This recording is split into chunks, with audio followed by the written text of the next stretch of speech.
Hello, in this video I'm going to show a very simple derivation of something called the Black-Scholes equation. I guess that if you are watching this video is because you already have heard about this equation. The main goal of the equation is to find how the price of some financial products called derivatives evolve in time. What is a derivative? Well, a derivative is essentially a bet on the price that something called underlying asset is going to have in the future at some time called the expiration time.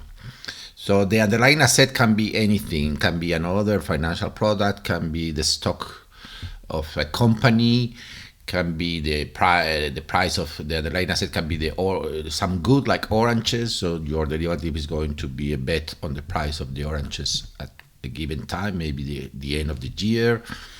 It can be the currency exchange rate or anything that fluctuates. In principle, can be used as the underlying asset of a derivative. I will use the following notation. For the price of the underlying asset at the time t, I will use x of t, and for the price of the derivative, I will use s of t. And the main assumption behind the Black-Scholes equation is that the price of the derivative is a function of the price of the underlying asset at the time t, and also as a function of t. Essentially, it's a function of the difference between the expiration time and the current time t. Of course, it depends also, the price of the derivative is on the parameters that define the dynamics of the underlying asset. This is what we are going to see in the derivation. One of the most popular derivatives are the call options. An option is the right to buy a unit of the underlying asset, let's say an orange or whatever, for a given price, P, at a given time, capital T, which is the expiration time. And you see that this function, xt, the function that we want to determine, it's easy to write at the expiration time, capital T. Why? Because at time capital T, you have the option to buy the asset for a price P euros. So if I have a P here, if the price of the underlying asset is below this price, then my option, I have the right to buy at the price P, but the asset is cheaper. So I just throw my option away. It doesn't, the value of the option is identically zero. But on the other hand, if the price of the asset is higher than P, I have the right to buy the asset for P euros. So I gain some money, which is exactly x minus P, the actual price minus the price that I'm paying. So this is my gain if I execute my option to buy the asset at the price P. So the price of the option is this one, is the gain. The price of the option has no value if x is below P, and it has this value if x is above P. So this is the function as x capital T at time capital T. And the purpose of the Black-Scholes equation is to find sxt for any time t, and this is the main purpose of the Black-Scholes equation. The trick to find this equation is very smart. The idea is that, of course, the derivative and the underlying asset are related. So they have some correlation. And to find this relationship between the price of the derivative and the price of the underlying asset, what Black-Scholes did was to imagine a portfolio. consisting of some amount of derivatives, some amount of underlying assets. So we have a portfolio. Pi of t is the value of my portfolio, and the portfolio consists of alpha units of the derivative and beta units of the underlying asset. And alpha and beta in principle can be anything, can be even negative values, because this is just a theoretical idea to have this portfolio to reveal the relationship between S and X. And then what they did is to choose this alpha and beta, this portfolio, in a way that the risk is minimized. Actually, you can select alpha and beta in a way that the risk is zero. And this is the main idea. So what we are going to do is to find the evolution of pi and find alpha and beta in such a way that the fluctuations of pi are zero, because risk essentially means fluctuations in the theory of financial markets. To do that, we need to know how X evolves. So we need a model, an evolution model for the underlying asset. And here this is probably the main assumption of the Black-Scholes equation, and there are articles relaxing this assumption or using another model, but the original Black-Scholes equation uses the typical model for stocks and for the price of many things in markets, which is this one: x dot equal mu x plus x times a noise. And it's to explain the meaning of this equation is one can divide by x the equation and find that the equation tells you that the relative change x dot divided by x is the change of x divided by x is the relative change of x is what, when we hear that the stocks of Apple rise by 10%, this means that x dot divided by x is 0.01, well, in one day, for instance. And this means that the relative change of my asset is equal to mu, which is a kind of trend of this asset, of the underlying asset, plus some noise. And the main assumption also is that this noise is Gaussian and is white. Those of you who have seen my videos on stochastic differential equations, you know that when you have the multiplication of x times a white noise, this is not an easy concept. You need an interpretation. And for the case of financial markets, is also a common assumption to use the Ito interpretation. And it's not just a choice, it's because usually in financial markets you don't have a continuous time. Well, now with these rapid operations, time is almost continuous, but usually this x dot means the change of x in one day, for instance, so the time is discrete. And for time discrete, we saw in the video of a stochastic differential equation that the Ito interpretation is more appropriate, because in those cases, psi, the noise, is independent of x, which is more or less what happens, that the fluctuations in the price, in the relative change of the price of a stock, is usually independent of the price of the stock. So this is of course, this is an assumption. We know that the noise affecting the relative change of stocks or other financial products is not Gaussian. There are long tails and so on.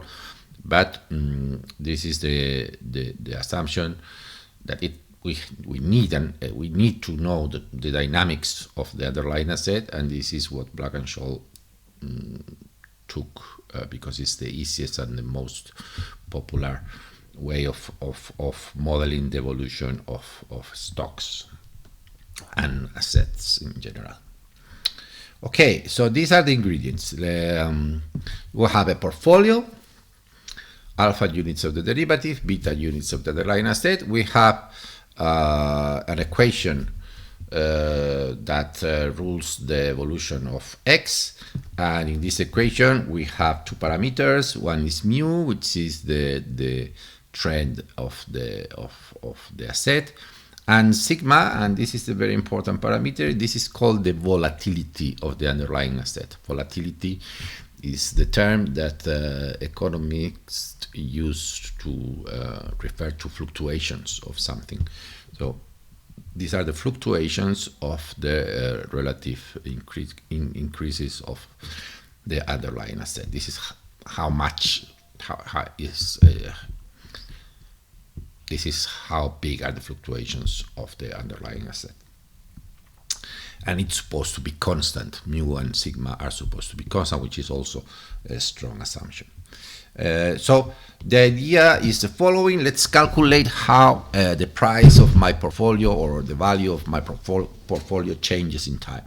So I have alpha and the derivative with respect to time of the price of the derivative, and the derivative with respect to time of the underlying asset. And then we calculate the first term. And the first term, we should use the chain rule. Now we have the derivative with respect to time because S explicitly depends on time. And then the derivative with respect to x times x dot. This is the chain rule. But those of you who have seen my videos on the stochastic differential equations, you know that because this noise is very strange, it's a white noise, we have to go to second order, and in second order, we have the second derivative of s with respect to x, and this is called the Ito term, which is a term that appears because of the character of the noise, which is a white noise. And now we have beta x dot. No, x dot is the derivative of x with respect to time. So here you see that you have alpha times something, b plus beta times something.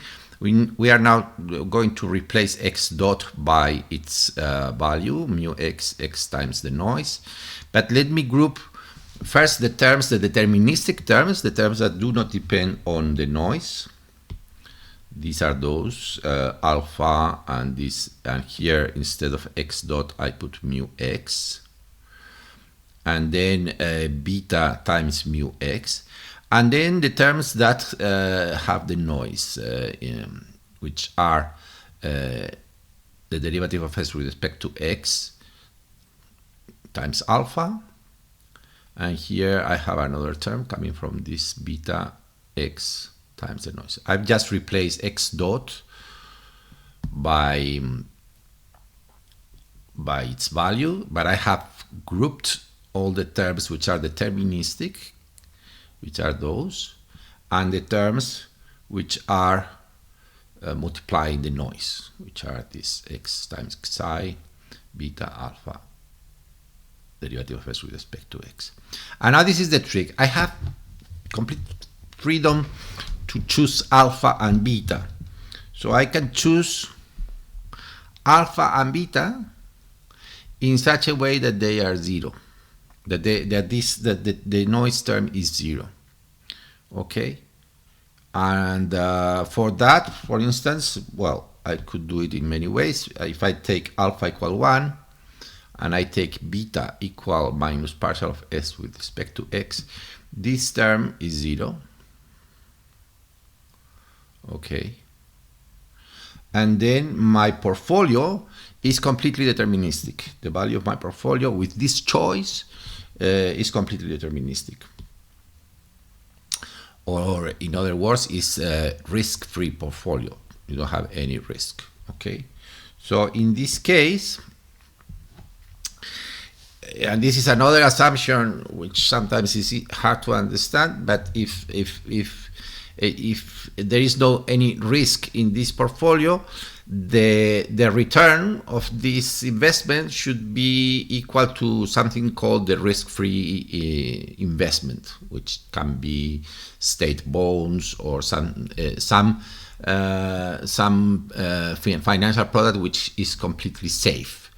And this risk-free products or these risk-free investments, they have a return R, which is also the return of risk-free investments. This is another parameter which is going to enter into the Black-Scholes equation.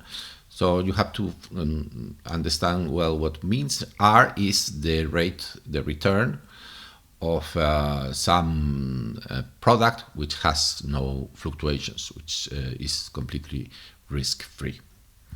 And okay, with these ideas, we have the following. We have first that the derivative of pi with respect to t is equal to this, but we have chosen alpha and beta to vanish this term. And on the other hand, we have, so if we write this derivative of pi with respect to t, we have now alpha is equal to 1, so we have the derivative of t, the derivative of x, mu x, plus sigma, and beta is minus partial of s with respect to x, so I write it here. So this is the first term, and this is 0 by construction. So I have this equation for the evolution of my portfolio. Here you see that this term and this term cancel. So I have this evolution. But now, with this choice of alpha and beta, the noise is 0. So my portfolio should also behave like that, like a risk-free portfolio. So the evolution should also be equal to r times pi. So let me write r times pi. Pi is s, alpha is equal to 1, so pi is alpha equal 1, and beta is minus partial of s with respect to x. So I have this equation. And if I group the terms, I have the derivative of s with respect to time, and is rs minus rx partial of s, and the ito term can go to the left-hand side. So I have this equation. And this is just the Black-Scholes equation. It's a partial derivative equation of a function that depends on x and time. And I can solve this equation, and there is no initial condition. The condition is Sx capital T, so it's the condition at the expiration time. So you have to solve the equation backward in time. You can see the solution in different books. This is just a mathematical problem, and this is the derivation. But you see, the derivation is very simple. It's to build theoretically a portfolio which has a part of the option, part of the underlying asset, and design the portfolio in such a way that the risk is 0, and then impose that if the risk is 0, the portfolio must, the return of the portfolio must be equal to R, which is the risk-free return. And that's it. This is the Black-Scholes equation. Let me finish with a couple of ideas. First, a note that in all this derivation, this is an equality for x evaluated in x of t. So this is, remember that this should be s is random, x is random, so these are random variables. So you need an extra step by extending this to any value of x. This is just a conceptual step which is not hard to prove. And finally, one word about the use of the Black-Scholes equation, because we have derived, and in many books you derive the Black-Scholes equation as an equation that solves the problem of finding the price of the derivative. Okay, so as we have introduced the equation, you have the main statistical properties of the underlying asset, which is the volatility. By the way, you remember that mu has cancelled, so mu does not affect, does not enter into the Black-Scholes equation. So you have the statistical properties of the underlying asset, and from these properties you introduce R. Well, R is a property of the market. It's the return of the risk-free investment. You enter sigma here, and you solve this equation for S. This is, let's say, the original purpose of the theory. So you have the volatility, and from the volatility you get the price, or the function that gives you the price, Sx of t. But it's interesting that in many situations, or it is also interesting to use the Black-Scholes equation in the reverse direction. So usually you have in your market, you have a derivative, and the agents in the market, they put the price, or they decide the price of the derivative, not using the Black-Scholes equation, but using their intuition or something like that. So in some situations, it's also interesting to use the price of the derivative and the Black-Scholes equation to infer the volatility. And this gives two ways of calculating the volatility of an underlying asset. You can, the volatility is just a fluctuation, it's the quadratic dispersion, it's the dispersion of some quantity, the returns. So you can use historical data to find the volatility of, let's say, IBM stocks. In the last year, you can find the volatility by using the data. This is called the historic volatility. But if you have derivatives on this underlying asset, you can do what we have said here. We can use the price of the derivative, which is the price that the market decides, to calculate a volatility. This volatility is called implied volatility, because it's the volatility that the market assigns to the underlying asset. And this is an interesting use of the Black-Scholes equation to calculate from the price the volatility that the market thinks that the underlying asset has. And this is the implied volatility. For instance, when there are going to be elections, usually the implied volatility, which is the volatility that the agents in the market feel, it's higher than the historical volatility, because the historic volatility doesn't reflect this uncertainty that it's coming because of elections or because of some other event.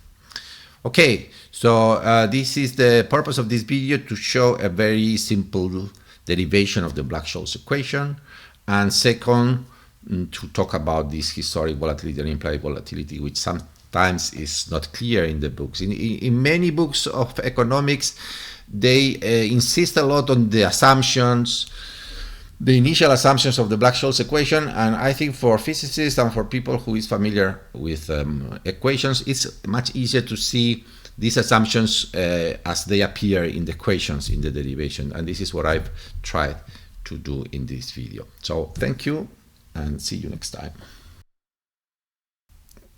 After editing the video and uploading the video, I've realized that the derivation is not correct. And you can see, for instance, that but it can be fixed easily. But let me explain. Here, for instance, I say that beta is the partial derivative of x with respect to x, so it is in principle it's a function of the time.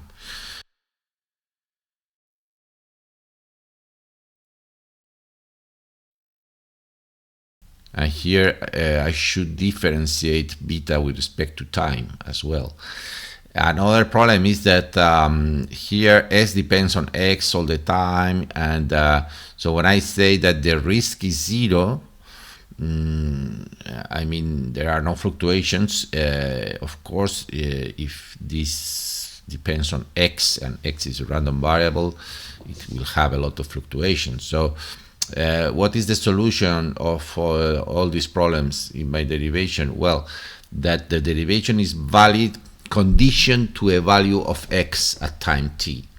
So you have to assume that you are at time t. You know x of t, so x is no longer a random variable.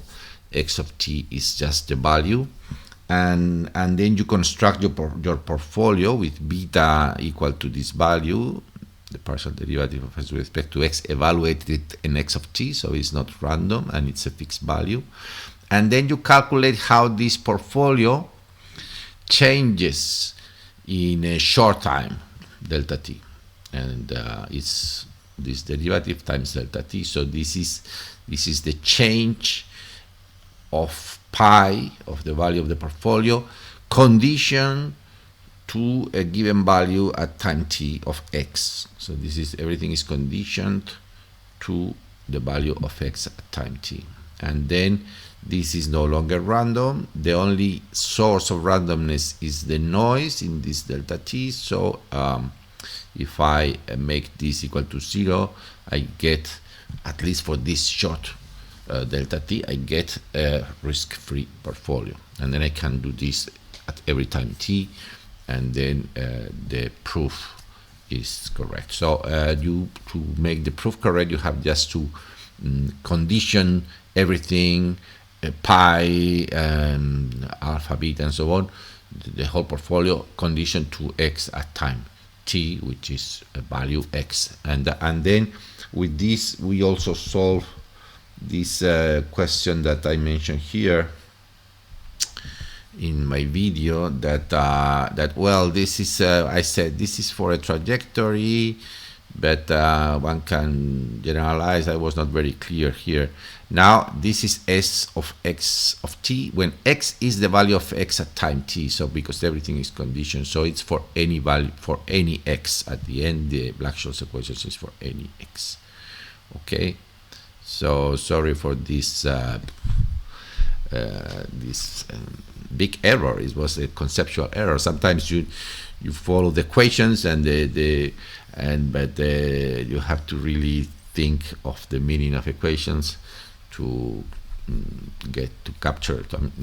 You have to see the meaning of equations, otherwise you can have these big mistakes in a derivation. Okay, sorry, and thank you very much.